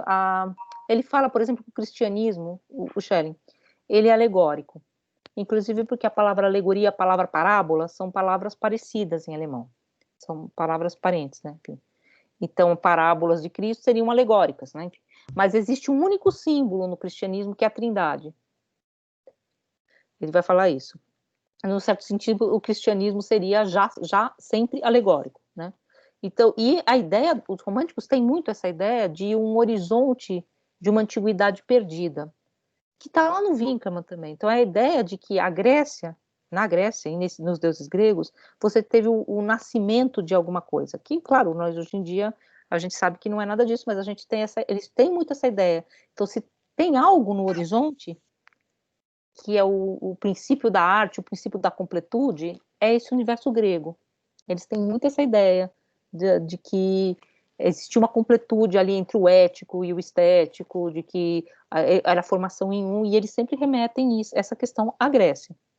Mas, para salvar um pouquinho os românticos, são os românticos também que vão se interessar, e é romântica esse movimento, por artes não clássicas. Então, são os românticos, por exemplo, que vão se interessar pela Idade Média, enfim, pelo Egito, sabe? Assim, isso está lá, o Hegel vai falar isso, né? Eles vão perceber esse movimento de formação reflexiva também em outros lugares, mas ainda tem essa ideia da Grécia como um lugar inaugural, num certo sentido, sim. Agora, eu não sei se eles escreveram sobre isso, mas, por exemplo, um hieróglifo egípcio é um símbolo também, né? Ou uma escultura egípcia. Mas aqui eles não usam isso como exemplo, eles usam a poesia grega, no geral, como Porque exemplo. a ideia de alegoria, ela vem pela linguagem, né? Você, a partir de um símbolo, Sim, se você tentar entender o que é aquilo e for tentar descrever ou dar qualquer explicação, obrigatoriamente vai ser alegórico, né? Então, na exatamente. verdade, É, ou, é. ou seja, na verdade, assim, a alegoria é que elege o símbolo que faz surgir o símbolo, porque se não Isso, houver sim. alegoria, nada é símbolo também. Isso, você só entende o símbolo porque ele tem o contraste do alegórico, exatamente, é essa questão. E é isso mesmo que o Benjamin fala, é o deserto da crítica, por quê? Porque assim que eu passo para o degrau da linguagem, que é a mitologia, né, assim que o logos ele se intromete nessa relação, eu já tenho a cisão da significação. É um pouco essa questão. Né? Assim, é isso mesmo que você falou. Já é discursivo. E quando já é discursivo, já tem um movimento. Já Então, é. Eu já tô na ordem da epopeia, por exemplo, né? Já estou na ordem da construção. Eu já tenho esse movimento. Tanto que, por isso que o Benjamin fala, essa noção de símbolo que eles criaram é uma noção salvífica, né? É uma noção de, de, de uma metafísica mística que você não alcança, que não tem função, na verdade, a não ser colocar como decadente a noção de alegoria, né? Como convencionada, como convenção fria, porque também, vale lembrar, tá? É uma construção romântica, essa ideia de originalidade, que a subjetividade está inclusa na criação da obra de arte, a noção de gênio, a noção de que a obra de arte não tem regras, de que algo que vem de uma espontaneidade pura, sem nenhum tipo de construção regrada, pode ser arte. Isso não faz sentido para um homem barroco, uma pessoa pegar, eu vou escrever um poema e sair escrevendo tudo sem rima, tal. É multipalavra, porque tem uma coisa que eu acho bem interessante, assim, que é um debate da pintura, que eu acho que explica muito bem o que significa a arte, né? Eles é um debate, enfim, entre vários pintores que opunham Caravaggio aos irmãos Carracci, que vocês nem devem conhecer, ou a Poussin depois, né, que é um pintor bem posterior, é um pintor posterior. E Poussin e os Carracci são pintores mais afeitos a essa ordem alegórica grega. E aí eles diziam que Caravaggio era o limite da nossa arte, lá onde acaba a nossa arte. Por quê? Porque é uma espécie de natureza que não é perpassada por esse elemento de construção. Você falou, mas é claro que é arte, é super bem pintado, mas não é essa a questão. Percebem? Como ele escapa, num certo sentido, dessa convenção. Então, isso uma característica é um subversiva, limite. né, da arte. É um limite, assim, tal, assim. Não que não existisse realismo, enfim, até depois, a semana que vem, quando eu for falar de paisagem, eu vou falar de um livro da Svetlana Alpers, que chama A Arte de Tipo Descrever. aquele slide que a senhora colocou na semana passada lá do quadro que o pessoal está ajoelhado com o pé sujo à mostra, aquilo era muito fora de qualquer parâmetro É, estético, né, para a época. Era e meio qual é a absurdo aquilo. convenção? Porque a gente pode entender como alegórico, né? E dentro da época do Caravaggio fazia sentido, ele fez maior sucesso, o Papa salvou ele da cadeia, enfim, ele era uma pessoa, não é uma pessoa que ficou assim, ele não era um outsider, ele era por outras coisas, né? Porque ele bebia, matou um cara, enfim, porque ele não prestava, né? Ele foge, né? Porque ele era um assassino, né? Ele vai preso. Mas, assim, do ponto de vista da pintura, era uma pintura que era aceita. Inclusive, depois a gente vai ver, você tem toda uma escola caravaggesca. Inclusive, vem parar aqui no Brasil, depois, na escola, todo mundo passa a pintar de modo caravaggesco. Mas, dentro de uma outra retórica da arte, mais classicista, aquilo é uma espécie de limite, que é também um pouco depois da convenção. Por que a paisagem ela é um gênero menor? Porque ela não é retórica, porque ela não é alegórica. A pintura superior é a pintura de história. A pintura inferior, a mais inferior de todas, é a natureza morta, porque não, né, não tem. E olha que a natureza morta, geralmente, é alegórica. A paisagem era um gênero menor, né, pintura de mulher. No impressionismo eles falavam isso, pintura de mulher. Porque ela é um gênero menor, a paisagem. Porque ela não é perpassada pelo elemento narrativo, convencionado, inclusive. Se você pegar um quadro do século XVI, do século XVII, tudo é convenção ali. Não que não tenha criação, claro, tem coisas que eu acho super legal, eu gosto, mas é convencionado. E ninguém queria que não fosse, não é para você inventar. Eu não vou inventar, eu vou botar essa mulher aqui, vou fazer a liberdade. Por isso que a gente vai ver depois no Jorge Colli, a liberdade guiando o povo é uma alegoria moderna. Em que sentido, né? Porque ele mistura esses dois elementos, né? É uma alegoria moderna, inclusive no sentido do Benjamin, porque é uma alegoria aberta a uma cisão histórica, né? Então você põe um elemento alegórico e um elemento histórico um do lado do outro. Mas, assim, é um pouco essa questão. A gente também está muito acostumado, nós somos muito românticos, muito. A gente está acostumado a pensar obra de arte e poesia e tal, muito mais como um elemento de subjetividade criativa do que como um elemento de regra. Agora, a palavra arte significa regra, e arte, na verdade, técnica, né? As artes maiores e as artes menores, elas eram a retórica, a gramática e tal, e isso que a gente chama de arte hoje eram as belas artes. Então, as belas regras, né? Enfim, as belas formas regradas, né? Muitas vezes pelo discurso, nas academias já pelo discurso. Então, as belas artes, que é isso que a gente chama de arte hoje, elas eram divididas em artes maiores e artes menores. As artes maiores são as artes livres. Elas são livres em que sentido? Elas são livres porque elas não têm nenhuma função fora delas. As outras artes vão ser chamadas de artes menores ou arte aplicada. Então, essas distinções, que para nós hoje em dia quase não fazem mais sentido, a gente distingue entre arte e artesanato, né? E vale lembrar que essas distinções também, assim, por exemplo, se você pegar o Michelangelo, ele pintava, o Leonardo da Vinci, ele pintava mesa, ele fazia carro alegórico, ele pintava quadro, tanto faz, né? Estava tudo no mesmo banco ali, né? Porque ele, na verdade, era uma coisa do artesão ainda, né? Você tinha uma loja, alguém chegava lá e encomendava, ó, trouxe aqui meu celular, você não pinta um troço aqui? Então, era tudo muito convencionado também. Então, essa ideia que nós temos da criação, e é exatamente um pouco isso que o Benjamin vai recuperar. A alegoria barroca, ela já está na ordem da criação pelo excesso, pela moda, porque ela precisa ser excessiva, ela precisa ser brilhante, porque o observador é um melancólico.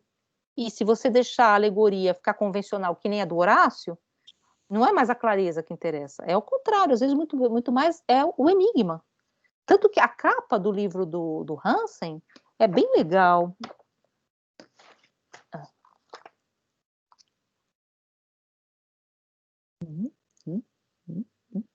Essa é a Flora. Aqui está no livro novo, não é a Flora. Esse aqui é o Arcimboldo. Ele fazia o que... Isso aqui é um jogo, é um tipo como que eu vou dizer? Uma espécie de pegadinha. Ela é Flora e ela é feita de flores. Entende? Sim, então... É uma espécie de enigma. Então, é para encantar, né? E aí, assim, depois que você viu, flora feita de flores, flora feita de flores. E aí vem outra coisa super interessante. Então, é uma coisa muito de um elemento de jogo também, né? Deixa eu ver se tem mais alguma aqui do Archimboldo. Ele tem coisas ótimas. Só tem a flora mesmo, a flora. E parece um monte de ferida. Ela é flora e ela é feita de flores. Tem o livreiro, e o livreiro é feito de livros. Então, sabe, um pouco, ó, esse aqui que eu acho que tá na capa, esse aqui é terra, os elementos. Aí ele é feito tudo de, olha, isso é muito legal. Vocês não vão conseguir ver. Ele é feito, é um cara, é uma cabeça feita de várias outras cabeças de bicho. Não dá para ver. Mas enfim, é um jogo. Aí as pessoas falam, olha, uma cabeça, tal. E aí você tinha esse jogo, então, é uma espécie de jogo de salão, inclusive, né? Não estou nem dizendo que não é. Quer falar, Dir? Quero, professora, tu sintetizaste de uma forma que eu achei, poxa, brilhante a diferença entre a alegoria clássica e a barroca. Não é mais a clareza que interessa, é o enigma, né? E agora, uma questão. Eu fiquei assim, muito interessado nessa oposição da alegoria clássica com a alegoria romântica.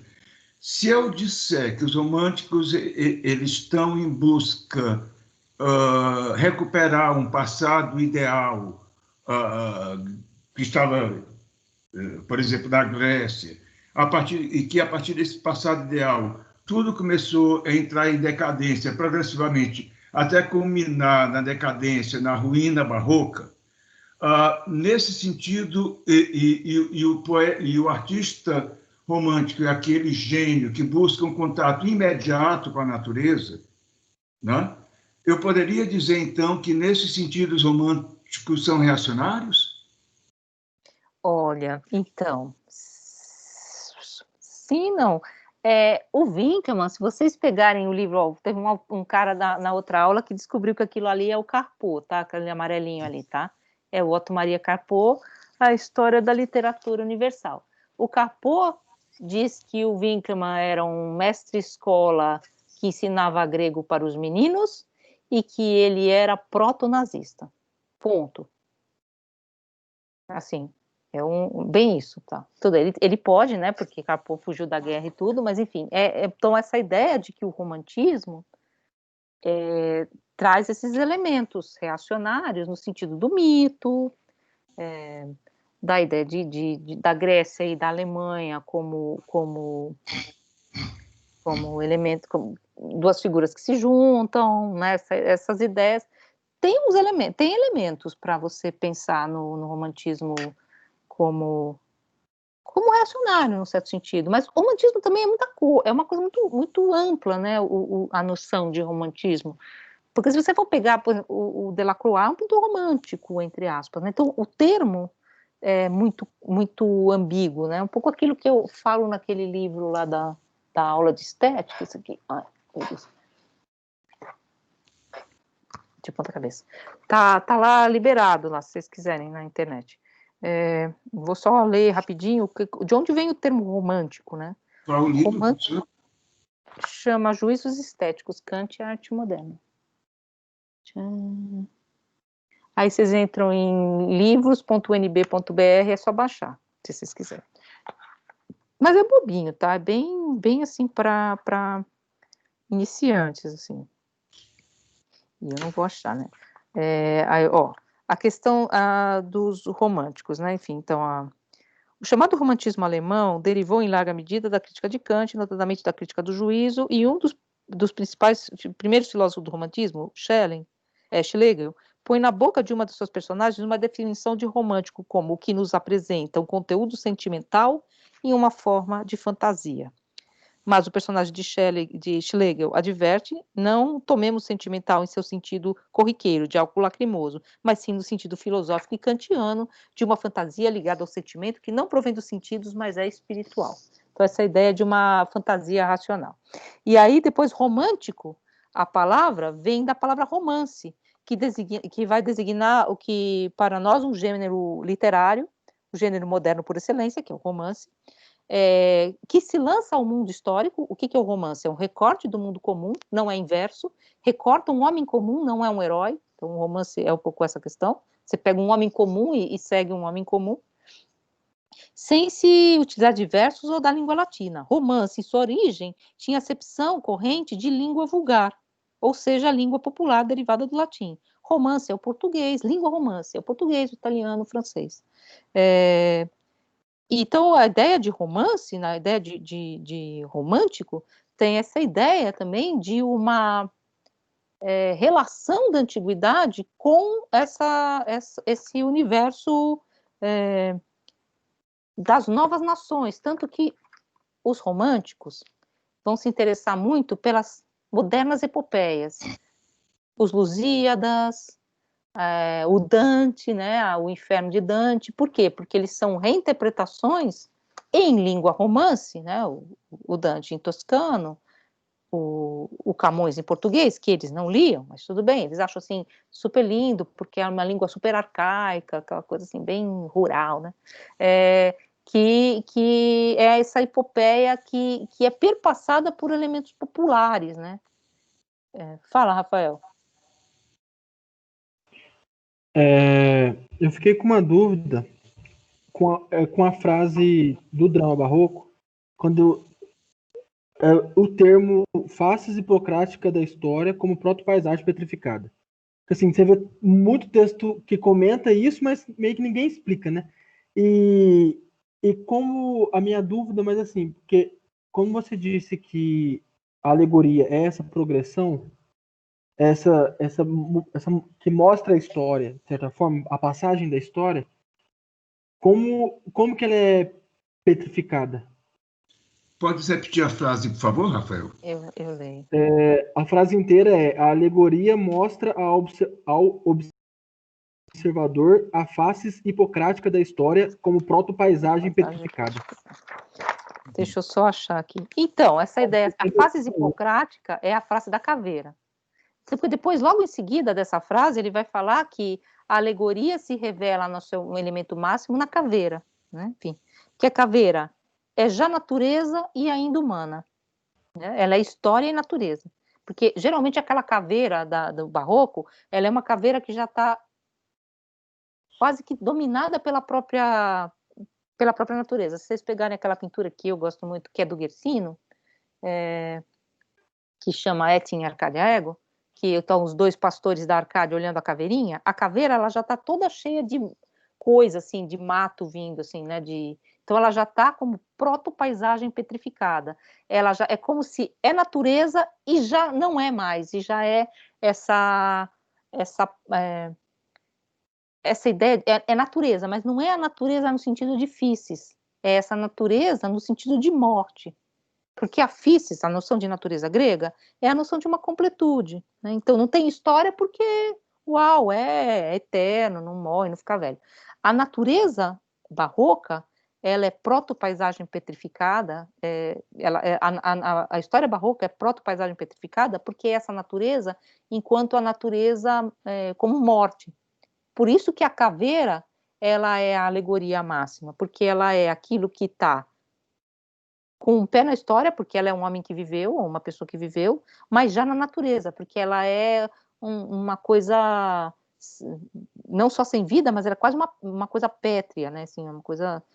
Então a caveira ela fica nesses dois elementos. Deixa eu achar aqui para vocês, porque eu não sei por que ele fez isso, porque toda vez que eu tenho que ler isso aqui é um desastre. Eu não sei quem fez esse curso comigo uma vez e deve lembrar que toda aula era a mesma coisa. Eu ficava procurando o lado do texto, porque tá tudo ao contrário, eu não consigo, gente. E aí, assim, olha, agora eu tô voltando. Você acha que você tá indo, você tá voltando. Que ele vai falar logo embaixo aqui. Deixa eu ver se... Não, aqui tá falando do... Você consegue achar? Não, né? Tá, no meu tá na página 188. 188. 187, 188.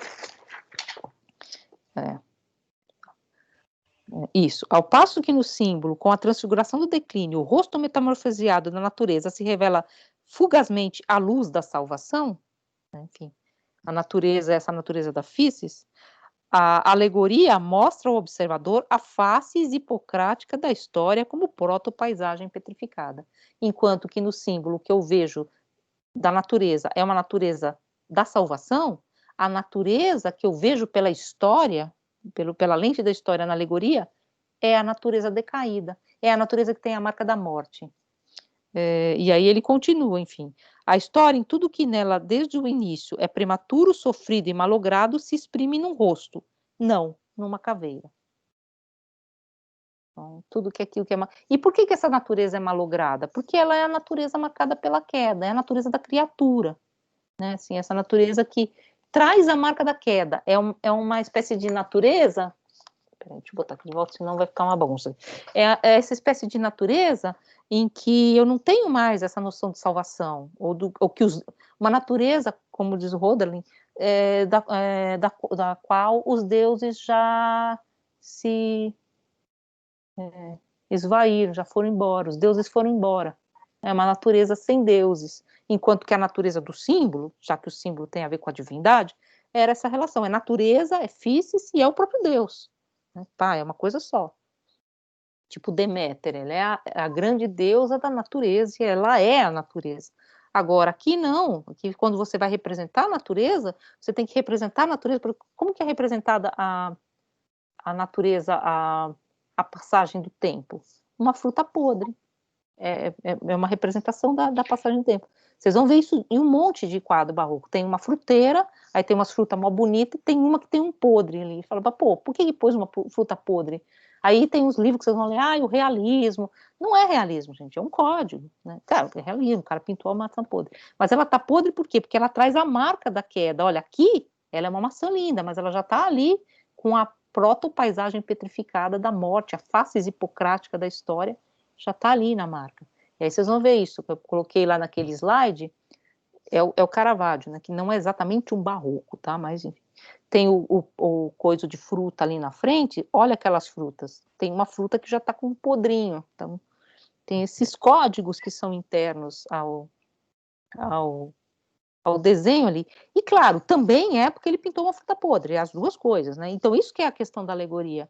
É uma fruta podre e é a passagem da história, né? Enfim, uma caveira e é um memento mori, é o aviso que você vai morrer. É uma coisa e outra. Mas, a história que já é sofrida e malograda, por que ela ainda é rosto e não já uma caveira?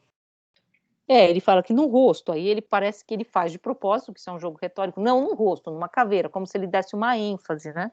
Porque a face hipocrática não é a caveira ainda, é o rosto da morte, né? A pessoa está morrendo, ela está com face hipocrática. Né? É a cara do defunto. Isso aqui... Professora, diga. Quando você disse que os românticos foram atrás de símbolos, procurar imagens ou símbolos em outras culturas, porque dentro da cultura ocidental não seria possível eleger um símbolo. Obrigatoriamente teria que ser alguma coisa ainda não descrita, alguma coisa ainda não comentada, porque senão seria mais já iniciaria como alegoria, né? Ainda não marcada pelo cristianismo. Isso é uma questão ligada a isso, mas não nesse contexto que eu pensei aqui. Por exemplo, no Brasil, quando pessoal, alguns artistas resolveram investigar assim, a cultura negra para trabalhar com símbolos da cultura negra, como fez o Vinícius de Moraes na Bossa Nova, depois alguns artistas da MPB nos anos 70, foi um movimento tipo isso, né? Porque eles pegaram elementos que estavam ali numa vivência, mas aparentemente não alegorizados, e eles foram descrever aquilo e tentar fazer arte com aquilo, aí obrigatoriamente por alegoria, né? Na verdade é um pouco isso, é um pouco essa... como se fosse uma espécie de condenação, isso está um pouco nos românticos. O artista moderno, ele é condenado à forma fragmentária da alegoria. Então, assim, por exemplo, quando o Vinícius de Moraes, ou quando um artista moderno, isso assim, uma interpretação que pode ser bem colocada entre parênteses, mas um romântico diria isso. Quando ele vai buscar, por exemplo, algo de mais puro, vamos dizer assim, de mais essencial e, portanto, de mais completo, numa cultura que não é a nossa, e sempre tem essa espécie de busca, e a gente vai falar um pouco disso também, porque eu acho que, claro, que isso é uma leitura romântica, porque todas as culturas do mundo são culturas híbridas, não, né, não tem essa, né, elas têm relações históricas, elas foram construídas, enfim, mas quando eles vão buscar esse elemento, é exatamente tentando buscar algo que nossa cultura perdeu. Então, a gente tem um pouco o signo da perda, né? Tem um texto que eu acho bem bonito do Luiz Marx, que ele vai comentar a vida de Michelangelo, né, do Vasari. E na vida de Michelangelo, no final da vida de Michelangelo, o Vasari diz, é retórico, tá? Que o Michelangelo, no Davi, a escultura do Davi, ele ultrapassa os antigos. Nunca mais alguém vai precisar imitar os antigos, porque ele ultrapassou. Ele é maior que os antigos. Porque, primeiro, o Michelangelo imita os antigos, primeiro ele imita o seu próprio mestre, depois ele imita os antigos, fazendo um monte de falsificações, isso está na vida dele como uma coisa maravilhosa, ele fazia falsificações tão boas que ele vendia para os especialistas, ou seja, ele emulou a antiguidade de tal modo que até os padres, o Papa compraram. E isso é legal, joia. E depois ele suplanta a antiguidade, ele passa por cima. E aí o Luiz Marx diz que esse momento em que o homem moderno ultrapassa o antigo é também um momento de uma perda, porque você perdeu esse horizonte de completude, vamos dizer, esse horizonte de norma, e esse horizonte de norma se abriu, vamos dizer assim, então tem um cara que foi maior que os antigos, e agora isso está aberto, né? Então, você é um elemento que tem uma espécie de conquista e um elemento de perda. Então, eu acho que a nossa cultura, assim, que é romântica nesse sentido, que vem do Renascimento também, ela tem um pouco esse signo da perda, né? Essa procura, por exemplo, o Benjamin vai falar da noção de que eu não quero a manifestação, eu quero a essência. Eu não quero e o Benjamin vai falar o contrário disso, né? Ele fala que a beleza só vai fulgurar na sua aparência, né? A beleza é uma fulguração. A beleza e a verdade, elas fulguram naquilo que elas aparecem. E elas nunca podem ser agarradas, porque assim que você agarrar aquilo em que ela apareceu, ela vai embora. Então, né? Ela é como as asas de Eros, né? E Eros é o desejo, portanto é sempre uma falta. Quando eu pego, eu vou agarrar, ele vai embora.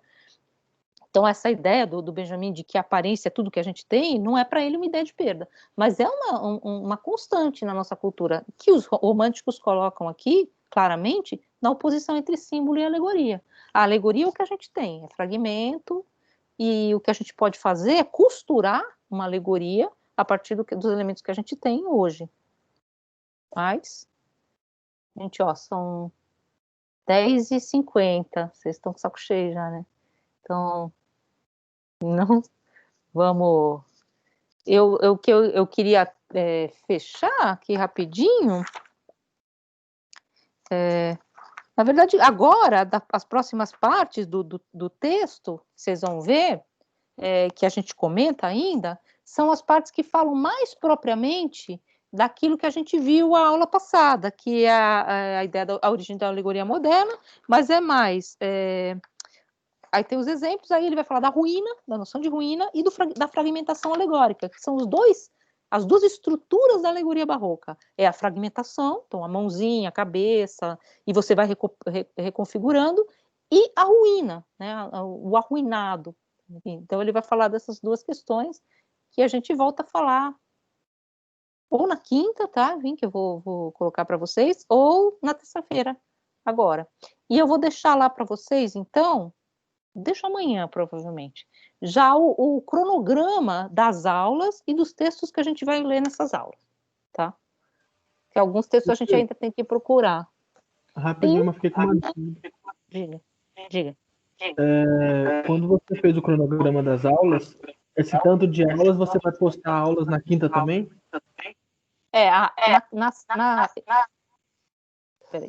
Na terça eu pensei em ser sempre assim. Já está dando o repertório da voz. E na quinta eu estou pensando em colocar ou um vídeo ou um outro material, assim, para não ficar muito cansativo. Por causa do horário, mas se vocês preferirem também, porque Então, essa aula agora grava e vai para lá, né? Esse tanto de aula é considerado terça e quinta, não só nas terças, né? Porque só terça não ia dar. Terça e quinta. E aí eu vou mostrar o calendário para vocês. A gente tem a semana universitária, que é do dia 21 ao dia 29 de setembro, que aí não tem aula. Enfim, então também tem essa parada para a gente poder fazer um rearranjo e dar mais ou menos certinho até dezembro, assim, sem ficar muito apertado também, porque vocês vão ver que cansa, gente, né? Vocês vão ficar. Eu vou mudar o cenário semana que vem, eu vou ficar virada para lá, para a janela. Aí a gente vai virando. Assim. Ou para mostrar a minha estante aqui, cheia de bagunça. Preciso arrumar isso aqui, dá uma zona. E aí, assim, aí a gente vai, ou vou sentar lá na bicicleta, aí eu fico assim, vocês ficam vendo o outro lado da casa, para dar uma variada, né? Porque vocês vão cansar, né? Então, gente,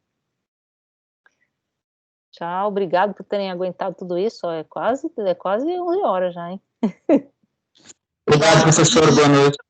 Boa noite. Boa noite. Tchau, tchau, boa noite. Eu não sei como que desliga. Boa noite. Vou tentar desligar, peraí. Eu nunca